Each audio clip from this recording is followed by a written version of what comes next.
2050 වසරේ නගරවලට සාදරයෙන් පිළිගනිමු. ගොඩනැගිලි හුස්ම ගන්නා, ශක්තිය නොමිලේ ලැබෙන සහ ඔබ අවට පරිසරය ඔබේ අවශ්‍යතා හඳුනාගෙන ක්‍රියා කරන ලෝකයක් ගැන මොහොතකට සිතන්න. අනාගතයේදී නගර පාලනය කරන්නේ දියුණු කෘතිම බුද්ධිය මගින්.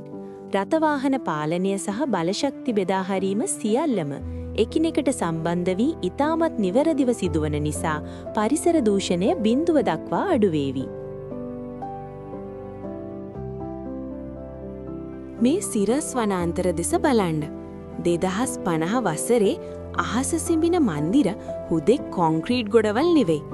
ඒවා ලක්ෂ සංඛ්‍යාත ජනතාවට ඔක්සිජන් සහ ආහාර ලබා දෙන ජීවී පද්ධතීන්. අනාගත ජීවන රටාව ඉතාමත් බුද්ධිමත් මෙන්ම සොබාදහමට සමීපයි. ඔබත් කැමතිද AI මගින් පාලනය වන නගරයක ජීවත් වෙන්න? පහලින් කමෙන්ට් කරන්න. මෙවැනිම තොරතුරු දැනගන්න ෆියුචර් පල්ස් SL සබ්ස්ක්‍රයිබ් කරන්න.